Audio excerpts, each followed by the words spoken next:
نحمده ونصلي على رسوله الكريم أما بعد قال النبي صلى الله عليه وسلم الحمد لله تملأ الميزان۔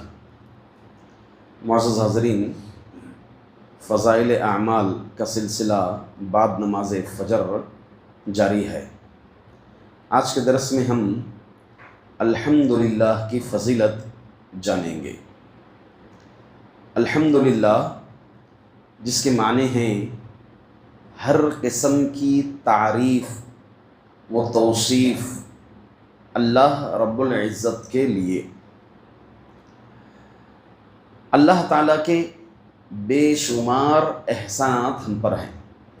وَإِن تَعُدُّوا نِعْمَةَ اللَّهِ لَا تُحْصُوهَا، اور بے شمار نعمتیں اللہ تعالیٰ ہم پر عطا کیے ہیں۔ قرآن کہتا ہے اگر تم اللہ کی نعمتوں کو شمار کرو گے، گنو گے تو گن نہیں سکو گے۔ اتنی زیادہ نعمتیں ہیں اللہ تعالیٰ کی، ان نعمتوں کو شمار نہ کر سکو گے تم۔ تو لہٰذا جب اللہ تعالیٰ کے احسانات ہم پر ہیں تو ہماری ذمہ داری بنتی ہے کہ ہم ان نعمتوں کو، ان احسانات کو پا کر اللہ تعالیٰ کی ہم تعریف کریں۔ انبیاء علیہم السلام لوگوں میں، انسانوں میں سب سے بڑا طبقہ ہے۔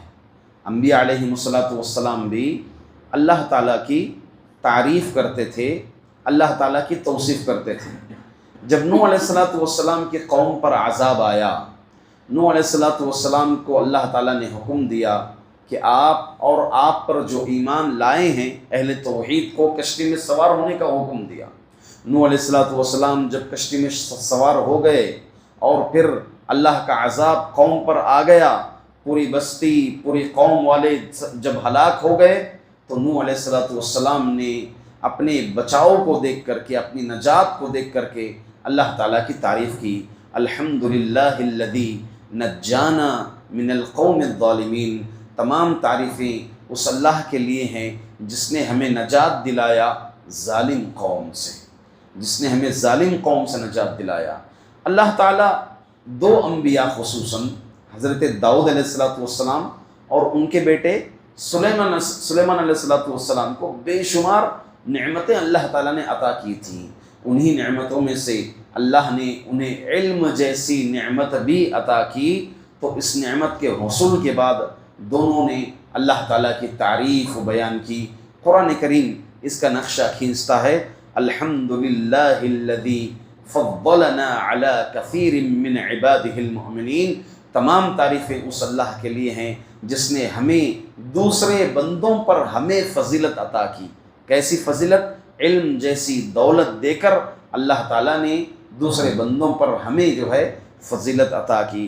الغرض کہنا یہی مقصود ہے کہ انبیاء علیہم السلام اتنا بڑا طبقہ انسانوں میں، تو وہ بھی اللہ تعالیٰ کی نعمتوں کے حصول کے وقت یا حصول کے بعد اللہ تعالیٰ کی تعریف بیان کرتے تھے، الحمدللہ کہا کرتے تھے۔ حاضرین، ایسے اگر دیکھا جائے تو لحظہ لحظہ، سیکنڈ سیکنڈ بندہ اللہ کی نعمتیں استعمال کر رہا ہے۔ یہ سانس لینا اللہ تعالیٰ کی نعمت ہے، ہمارا چلنا زمین میں اللہ تعالیٰ کی نعمت ہے کہ اللہ تعالیٰ نے زمین کو بستر بچھا دیا ہے، فرش بنا دیا ہے، آسمان بنا دیا اللہ تعالیٰ بغیر ستون کو۔ ویسے تو ہر وقت ایک مومن کو چاہیے کہ اللہ کی تعریف کریں، الحمدللہ کہتے رہیں، مگر خصوصاً وہ اوقات جہاں پر احادیث شریفہ میں ذکر کیا گیا ہے کہ ان مقامات میں الحمدللہ کہنا چاہیے، مسنون ہے، آداب ہے اور عبادت ہے۔ وہ کون سے مقامات ہیں جہاں پر ہمیں خصوصاً اس کا اہتمام کرنا چاہیے؟ پہلی چیز کھانا ہے۔ کھانا اللہ تعالیٰ کی بڑی نعمت ہے۔ انسان پیٹ کے لیے ہی سب کچھ کرتا ہے، یہ بھاگ دوڑ، یہ پسینہ بہانا، دوڑنا، اسی کے لیے، پیٹ کے لیے ہی انسان کرتا ہے۔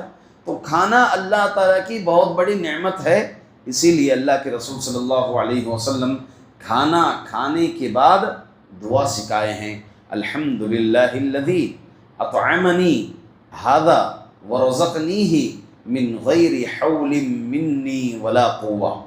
نیند بہت بڑی نعمت ہے اللہ تعالیٰ کی. ویسے کئی لوگ ریشم جیسے بستر بنا کر رکھے ہوئے ہیں مگر انہیں نیند میسر نہیں ہو رہی ہے. اس کے بالمقابل وہ آدمی فٹ پاتھ میں محنت بہا کر کے خون پسینہ ایک کر کے بے تحاشا کسی فٹ پاتھ پر نیچے زمین پر لیٹا ہوا ہے اور اس کو زبردست نیند آ رہی ہے. یہ نیند یہاں مل رہی ہے اور یہاں نہیں مل رہی ہے. وجہ کیا ہے؟ یہ اللہ تعالیٰ کی نعمت ہے. نیند اللہ تعالیٰ کی بہت بڑی دولت ہے.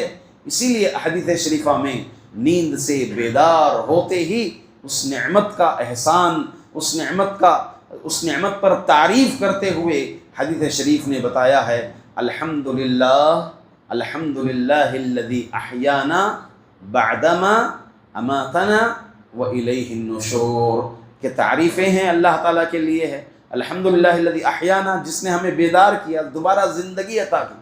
بعدما اماتنا، بعد اس کے کہ ہم مر گئے تھے، مطلب چھوٹی موت ہو گئی تھی ہماری. بعدما اماتنا والیہ النشور، مگر ہمیں اسی کی طرف جمع ہونا ہے، اسی کی طرف لوٹنا ہے. اسی طرح سے چھینک اللہ تعالیٰ کی ایک نعمت ہے. انسان چھینکنے سے ایکٹیو ہو جاتا ہے، نشیط ہوتا، اور سائنس نے اس کے بے شمار فائدے بیان کیے ہیں. ایسی چھینک جب انسان کو ایکٹیو کرتی ہے، انسان کو نشیط کرتی ہے، تو ایسے موقع پر بھی اللہ کے رسول صلی اللہ علیہ وسلم نے سکھایا ہے کہ تم میں سے کوئی جب چھینکے تو الحمدللہ کہے، کہ تمام تعریفیں اللہ کے لیے. پھر سننے والا یرحمک اللہ کہیں، پھر چھینکنے والا جواباً یہدیکم اللہ ویصلح بالکم کہے. الغرض چھینکنے پر الحمدللہ کا کہنا، کیونکہ چھینک یہ اللہ تعالیٰ کی ایک بڑی نعمت ہے. اس کے حصول کے وقت، اس نعمت کے حصول کے وقت الحمدللہ کہنے کا خصوصاً ہم تمام کو حکم دیا گیا ہے. اسی طرح نیا لباس پہن رہے ہیں تو نئے لباس کے وقت بھی دعا پڑھنا ہے الحمدللہ الذی عافانی، ہاں، کہ اے اللہ تمام تعریفیں تیرے لیے ہے جس نے تو ہمیں یہ نعمت عطا کی کہ ہم لباس تیرا پہن رہے ہیں. اسی طرح سے ہر چھوٹی بڑی نعمت پر الحمدللہ کہنا چاہیے، ہر چھوٹی بڑی نعمت پر الحمدللہ کہنا چاہیے. اما عائشہ رضی اللہ عنہا کے متعلق آتا ہے کہ جب کوئی نعمت ملتی تو آپ یہ کلمات کہتے تھے الحمدللہ بنعمتہ تتم الصالحات، الحمدللہ بنعمتہ تتم الصالحات. تمام تعریفیں اس اللہ کے لیے ہیں، بنعمتہ تتم الصالحات، جو تمام نیکیاں اسی پر آ کر رکتی ہیں، اس کی نعمت پر ہی آ کر کے رکتی ہیں. اور جب اما عائشہ رضی اللہ عنہا کو کوئی غم لاحق ہوتا یا اللہ کے رسول صلی اللہ علیہ وسلم کو کوئی تکلیف یا غم لاحق ہوتا، اس کے باوجود بھی وہ اللہ کی تعریف کرتی. کیا کہتی تھی؟ الحمدللہ علی کل حال، ہر حال میں تمام تعریفیں اللہ کے لیے ہیں. دیکھیں خصوصاً تاجروں کو، ہاں، جب تجارت میں کمی ہو یا پھر جو ہے تجارت کے ایام نہیں ہوتے یا کم تجارت ہوتی ہے تو یہ کلمہ یاد کر کے رکھ لینا چاہیے. دل سے بھی اللہ کی تعریف ہو، شکر ہو، اور ساتھ میں زبان پر بھی کیسے بھی چل رہی ہے آپ کی تجارت، زبان پہ شکوے شکایتیں، کہاں بزنس اس نہیں ہے، ٹھنڈا ہے، پریشان ہے، مصیبت میں ہے. اگر دیکھا جائے تو بندہ پہلے کے مقابل اس کی زندگی اور اچھے سے اچھی ہوتی جا رہی ہے. ہاں، اپنا اگر پاسٹ دیکھ لیں اور پھر ابھی حال مستقبل اس کا دیکھ لیں، پریزنٹ دیکھ لیں، تو اس طرح سے انسان بالمقابل پہلے کے اللہ کی نعمتیں زیادہ استعمال کر رہا ہے. تو ایسی بھی صورت میں آپ کا بزنس چلے یا نہ چلے، آپ پریشانی میں ہو یا خوشی میں ہو، اگر پریشانی میں بھی ہیں الحمدللہ علی کل حال، ہر حال میں تمام تعریفیں اللہ رب العزت کے لیے ہیں. بلکہ جنتی جب جنت میں جائیں گے تب بھی یہ کلمہ کہیں گے، جنتی جب جنت میں جائیں گے تب بھی یہ کلمہ کہیں گے. اللہ رب العزت قرآن میں فرماتا ہے وَقَالُوا الْحَمْدُ لِلَّهِ الَّذِي هَدَانَا وَمَا كُنَّا لِنَهْتَدِيَ لَوْلَا أَنْ هَدَانَ اللَّهُ. جنتی کہیں گے الحمدللہ الذی ہدانا، اس تمام تعریفیں اس اللہ کے لیے ہیں جس نے ہمیں ہدایت دی. اگر اللہ ہمیں ہدایت نہ دیتا، اللہ ہی کی ہدایت کی وجہ سے ہم کیا ہوئے؟ جنت میں داخل ہو رہے ہیں. کیونکہ ایمان کی عمل کی ہدایت توفیق اللہ تعالیٰ ہی دیتا ہے۔ الغرض یہ میں مقامات بتایا جہاں پر الحمدللہ پڑھنا چاہیے، اور الحمدللہ کی فضیلت کیا ہے، اصل یہی ہمارا موضوع ہے۔ الحمدللہ کی فضیلت یہ ہے، اللہ کے رسول صلی اللہ علیہ وسلم نے فرمایا الحمدللہ تملأ المیزان، الحمدللہ یہ میزان کو بھر دیتا ہے۔ کیا میزان ہے؟ کل قیامت کے دن ایک ترازو رکھا جائے گا جس میں بندے کے نیک اعمال اور بد اعمال دونوں پلڑے ہوں گے، اس کے ایک میں نیک اعمال ہوں گے اور دوسرے پلڑے میں اس کے برے اعمال ہوں گے۔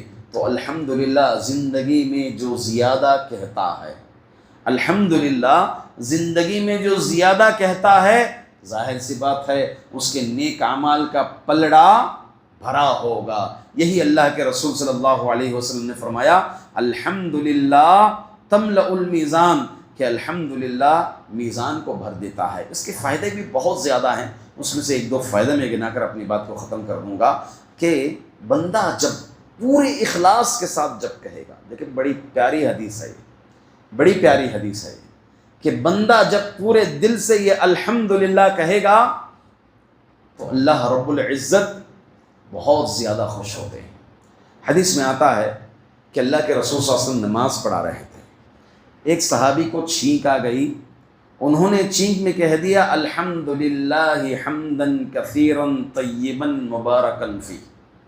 ہاں یہ سمجھ لیں، چھینک نماز کے دوران چھینک آئے تو نہیں کہنا ہے، نماز میں چھینک آئے تو نہیں کہنا ہے، یہ پہلے کا حکم ہے۔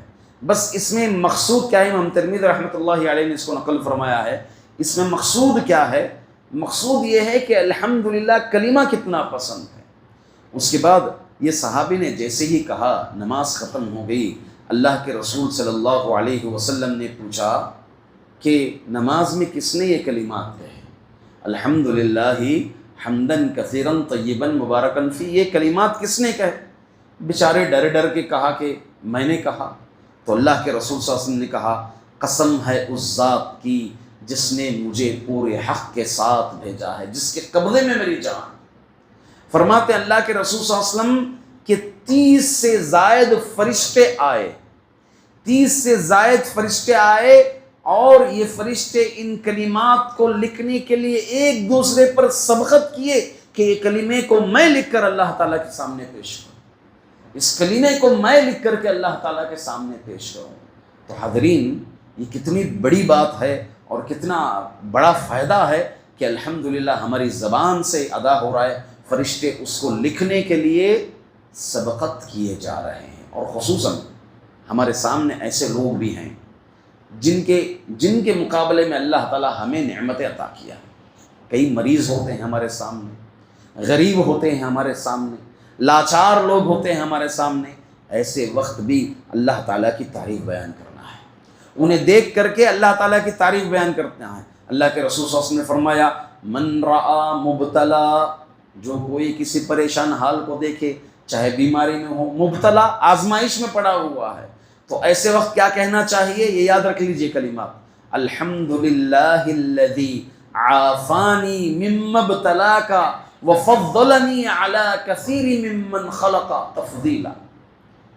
اللہ کے رسول صلی اللہ علیہ وسلم نے فرمایا الحمدللہ الذی، تمام تعریفیں اس اللہ کے لیے ہے جس نے مجھے عافیت دی اس بیماری سے، اس مصیبت سے جس کو تجھے مبتلا کیا، ہاں پھر وفضلنی، اور مجھے اس چیز پر فضیلت عطا کی۔